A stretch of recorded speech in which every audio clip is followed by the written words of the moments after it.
ஓம் ஸ்ரீ ராகவேந்திர சுவாமிகள் திருவடியிலே சரணம். நவபிருந்தாவனத்தின் அந்த 9 மகான்களின் திருவடியிலே சரணம். வணக்கம். ஆர்கே டில்லிபாபு பேசுகின்றேன். உலகத் தமிழர்கள் அனைவருக்கும் நீங்கள் அளித்து வருகின்ற மகத்தான ஆதரவுக்கும் அன்புக்கும் மிக்க நன்றி. இன்று நாம் பார்க்க இருப்பது செப்டம்பர் மாத பலன்களை பற்றி பார்க்க இருக்கின்றோம். சப்ஸ்கிரைப் செய்யாத அன்பர்கள் சப்ஸ்கிரைப் செய்து கொள்ளுங்கள். செப்டம்பர் மாத பலனை விரிவாகவும் விளக்கமாகவும் சொல்லியிருக்கின்றோம். பார்த்து பயனடையுங்கள். ரிஷபராசிக்கு செப்டம்பர் மாத பலன்களை பார்க்கலாம். உங்களுடைய ராசி 11இல் இருக்கக்கூடிய சனி பகவான் 3ஆம் பார்வையாக பார்க்கின்றார். அது ஒரு வகையில் அதிர்ஷ்டத்தை கொடுக்கும். காரணம், உங்களுடைய ராசிக்கு 9, 10 கூடியவர் உங்களுடைய ராசியை பார்க்கின்ற காரணத்தினால் ராசிநாதன் 3இல் இருக்கின்றார். உங்கள் முயற்சிகள் அத்தனையும் வெற்றியடையும். தங்கு தடைகள் வரத்தான் செய்யும். தனி பார்ப்பதால் ஒரு வகையில் அதிர்ஷ்டங்கள் இருந்தாலும் ஒரு வகையில் தங்கு தடைகள் இருக்கும். காரணம், அவர் நிதானமான கிரகம். மந்தன் என்ற ஒரு பெயர் எடுத்ததுமே வெற்றியை தந்துவிடமிட்டார். கடுமையான போராடிய பிறகுதான் உங்களுக்கு வெற்றியை தருவார். அதே வேளையில் 14ஆம் தேதிக்கு பிறகு உங்களுடைய ராசிநாதன் 4இலே மாறுவார். அங்கு அவர் பகை என்றாலும் திக்பலம் அடைகின்ற காரணத்தினாலும் 10ஆம் வீட்டை அவர் பார்க்கின்ற காரணத்தினாலும் உங்களுடைய முயற்சிகள் அத்தனையும் வெற்றி அடையும். அதனால் உங்களுடைய மதிப்பு, மரியாதை, அந்தஸ்து, கௌரவம், பேர் புகழத்துக்கு எந்த விதமான தங்கு தடை இருக்காது. உங்களுடைய எந்த அளவுக்கு தைரியமும் வீரியமும் கொண்டு முயற்சி செய்கின்றீர்களோ அந்த அளவுக்கு வெற்றிகள் இந்த மாதம் காத்திருக்கிறது என்பதுதான் ரிஷபராசி ஆண்களுக்கும் பெண்களுக்கும் உண்டான அற்புதமான பலன்களாக அமைகின்றது.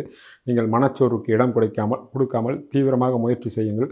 நிச்சயமாக ஈடுபட்டிருக்கின்ற துறையில் வெற்றிக்கனியை இந்த மாதம் நீங்கள் பறிப்பீர்கள் என்பதே 1ஆம் வீட்டு பலன் உங்களுக்கு தெளிவாக தெரிகின்றது. உங்களுடைய ராசிக்கு 2 கூடியவர் புதன். அவர் 4இலே புதனாதித்ய யோகத்தோடு ஆரம்பத்திலே சூரியனுடன் இருக்கின்றார். 2இலே 8, 11 கூடிய குரு பகவான் இருக்கின்றார். தனக்காரகன் எப்படியோ ஒரு 8 கூடியவராக இருந்தாலும் 2இலே இருந்து 8ஆம் வீட்டை பார்ப்பதே மிகப்பெரிய அதிர்ஷ்டத்துக்கு வழிவகுக்கும். எதிர்பாராத அதிர்ஷ்டம், எதிர்பாராத பொருள் வரவு, தனவரவு, குடும்பத்தில் மகிழ்ச்சி, நண்பருடைய ஆதரவு என்று பல வகையான நல்ல விஷயங்கள் நடக்கும். அதே வேளையில் 15ஆம் தேதிக்கு பிறகு 4இலே இருக்கக்கூடிய புதன் பகவான் 5இலே அவர் உச்சமடைவார். செவ்வாய் அங்கிருந்து நீங்கிவிட்ட பிறகு அவர் துலாத்திற்கு வந்து விடுவார். 9, 10 கூடிய சனியினுடைய பார்வை நேரடியாக புதனுக்கு கிடைப்பதினால் 2ஆம் வீட்டின் மூலமாக மிகப்பெரிய அதிர்ஷ்டங்கள் உங்களுக்கு காத்திருக்கிறது.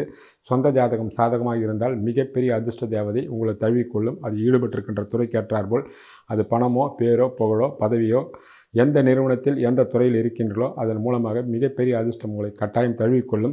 2ஆம் வீட்டு அதிபதி 5இலே உச்சமாகி 9, 10 கூடிய பார்வையை முழுமையாக வாங்குவதினாலும் 2இலே இருக்கக்கூடிய குருவால் ஏற்படக்கூடிய மிக அற்புதமான பலன்களாக அமையும். குறிப்பாக பணம், பதவி சம்பந்தப்பட்ட விஷயங்கள் உங்களுக்கு மிகப்பெரிய வெற்றியை கட்டாயம் தரும். தொழிலும் இதில் அடங்கும் என்பதை நீங்கள் நினைவில் கொள்ளலாம். எந்த தொழிலாக இருந்தாலும் அது காரிய சித்தி அடையும். அதன் மூலமாக லாபங்களும் உண்டாகும். ரிஷபராசிக்கு 3 கூடியவர் சந்திரன். அவர் 4 கிரகம். 3ஆம் வீட்டில் உங்களுடைய ராசிநாதன் இருப்பதினால் உங்கள் முயற்சிகள் அத்தனை வெற்றியடையும். பயணங்கள் உண்டாகும்.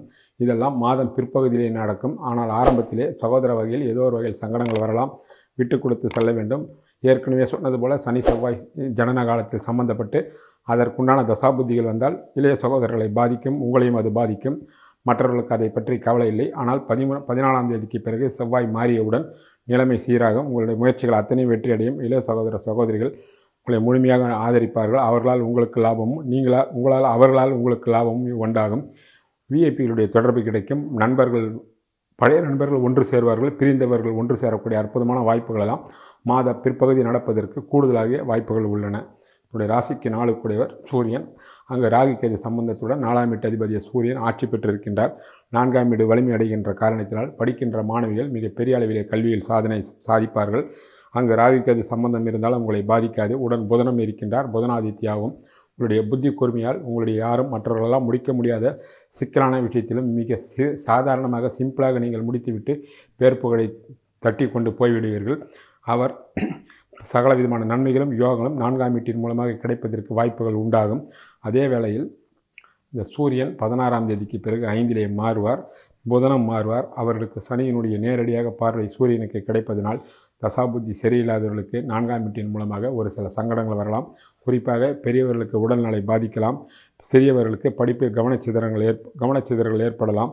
வீடு, வண்டி, வாசல், வாகனங்கள் விற்பது வாங்குவதில் சிக்கல்கள் ஏற்படும். ஏமாறக்கூடிய வாய்ப்புகளெல்லாம் உண்டாகலாம். மாத பிற்பகுதியில் பூமி சம்பந்தப்பட்ட விஷயங்களிலும் வியாபார சம்பந்தப்பட்ட விஷயங்களும் உடல்நலத்திலும் கூடுமான அளவுக்கு நீங்கள் ஜாக்கிரதையாக இருக்க வேண்டும். தாயினுடைய உடலை கூடுதலாக கவனிக்க வேண்டும். தாய்க்கு ஏதாவது ஒரு சில சங்கடங்கள் உடல் ரீதியாகவோ மன ரீதியாக வருவதற்கு வாய்ப்புகள் உள்ளது. அதற்கு நேரடியான சனி பார்வைய காரணம் என்பதை தெளிவாக தெரிந்து கொள்ளுங்கள். உங்களுடைய ராசிக்கு 5 கூடியவர் புதனாகின்றார். ஆரம்பத்திலே செவ்வாய் 5லே சனியினுடைய பார்வையோடு இருக்கிறார். 5ஆம் வீட்டிற்கு 12லே புதன் இருக்கின்ற காரணத்தினால் மாத ஆரம்பத்திலே 13ஆம் தேதி வரை பிள்ளைகள் வகையில் ஏதோ ஒரு வகையில் சுபவிரயங்களோ வீண் விரைய செலவுகளோ நிச்சயமாக வரும்.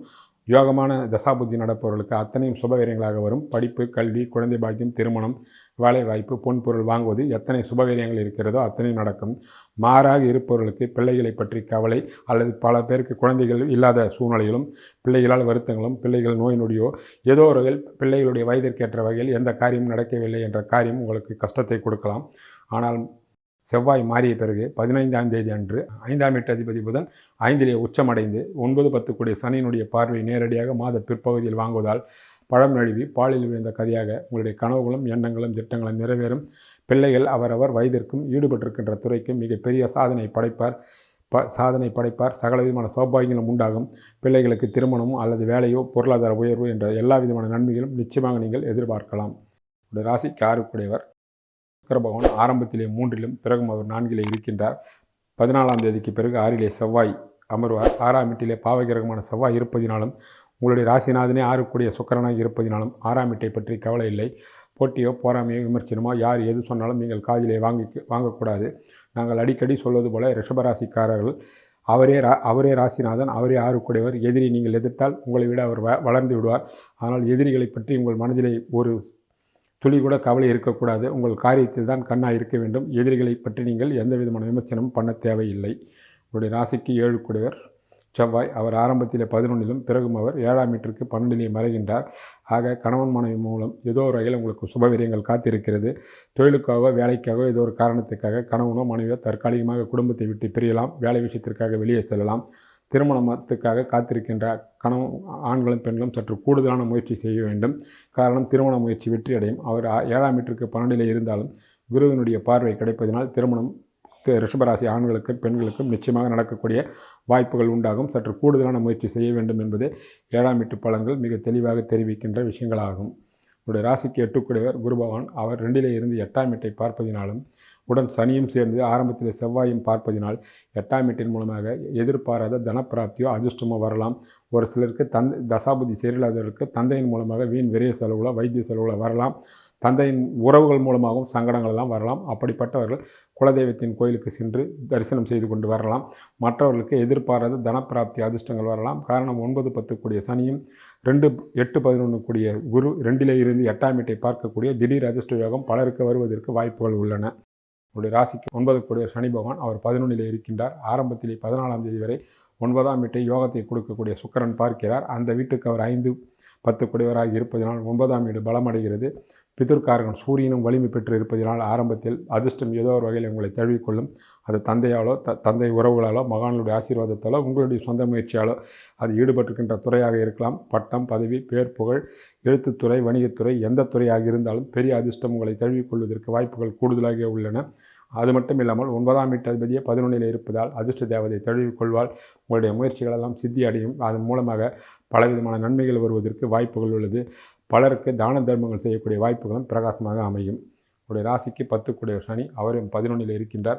10லே ராகுவும் 10ஆம் வீட்டை குரு பகவான் பார்வை செய்வதனால் தொழிலதிபர்களுக்கு மிகப்பெரிய அற்புதமான காலகட்டமாக இது அமையும்.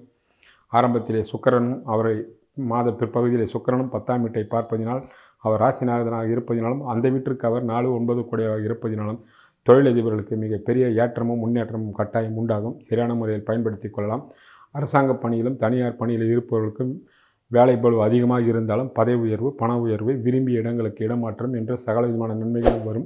பொது வாழ்வில் இருப்பவர்களுக்கும் ரோட்டரி சங்கம் மற்றபடியாக ஆன்மீக சம்பந்தமான பொதுப்பணியில் இருப்பவர்களெல்லாம் உங்களை தேடி பதவிகள் வரக்கூடிய வாய்ப்புகள் வரும். உங்களால் அந்த பதவிக்கே பெருமை செய்யக்கூடிய அளவிலே உங்களுடைய செயல்பாடு மிக சிறப்பாக இருக்கும். தாராளமாக ஏற்றுக்கொண்டு பேரும் புகழும் பட்டமும் பதவியும் நீங்கள் வாங்கலாம். அதன் மூலமாக உங்களுடைய வாழ்க்கை தரமும் உயரும். உங்களுடைய ராசிக்கு 11 கூடியவர் குரு பகவான் அவர் 2லே இருக்கின்றார். 11லே சனி பகவான் இருப்பதனால் தொட்டதெல்லாம் உங்களுக்கு வெற்றி.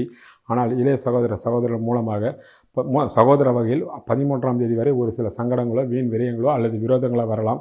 13ஆம் தேதி வரை நீங்கள் விட்டு கொடுத்து செல்ல வேண்டும். காரணம் 5ல் இருக்கக்கூடிய செவ்வாய் நேரடியாக பார்ப்பதினால் அது சகோதர வகையிலும் வரலாம், நண்பர்கள் வகையிலும் வரலாம், கணவன் மனைவி வகையிலும் வரலாம் என்பதை கவனத்தில் கொள்ள வேண்டும். காரணம் அவர் சகோதரக்காரன் என்பது ஒரு காரணம், 7ஆம் வீட்டு அதிபதி என்பது மறு காரணம் என்பதை தெளிவாக தெரிந்து கொள்ளுங்கள். 13ஆம் தேதிக்கு பிறகு நிலைமை முற்றிலுமாக மாறும். எடுத்த காரியங்கள் அத்தனையும் வெற்றி அடையும். அதுவும் 5லே உச்சமடைந்து புதன் பகவான் பார்ப்பதினால் எதை தொட்டாலும் உங்களை அதிர்ஷ்ட தேவதை அணைத்துக் கொள்வாள். அப்படிப்பட்ட கோச்சார அமைப்பு தான் ரிஷபராசிக்காரர்களுக்கு, ஆண்களுக்கும் பெண்களுக்கும் மாத பிற்பகுதியில் என்பதை தெளிவாக நினைத்து கொள்ளுங்கள். ஆக உங்களுடைய முயற்சிகள் அத்தனையும் பெரிய அளவில் வெற்றி அடையும். ஒரு சிலருக்கு நீதிமன்றங்களில் வழக்குகள் இருந்தால் உங்களுக்கு சாதகமான தீர்ப்பு வரும். எதுவாக இருந்தாலும் மிக பெரிய வெற்றியை மாத பிற்பகுதியில் நீங்கள் நிச்சயமாக தக்க வைத்துக் கொள்வதற்கு தவறிவிடாதீர்கள்.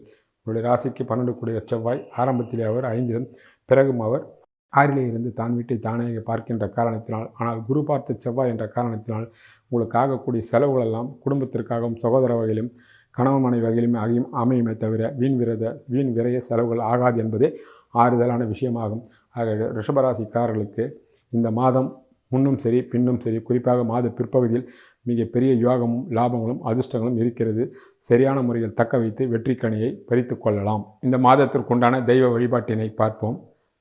சனிக்கிழமை தோறும் ஆஞ்சநேயர் சுவாமியை சென்று தரிசனம் செய்யுங்கள். ராமமந்திரம் 108 தடவையோ அல்லது 108 தடவை சொன்னாலும் சரி, எழுதினாலும் சரி, நல்ல பலன்கள் உண்டு.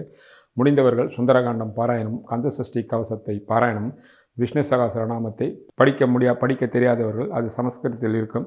அதனால் அதை நீங்கள் ஆடியோவாக கேளுங்கள். அதற்குண்டான சகல விதமான சௌபாகியங்களும் கட்டாயம் ஏற்படும். முடிந்தவர்கள் அருகாமையில் உள்ள ஏதாவது ஒரு கோயிலுக்கு சென்று நெய் தீபம் காலையோ மாலையோ ஏற்றி வாருங்கள்.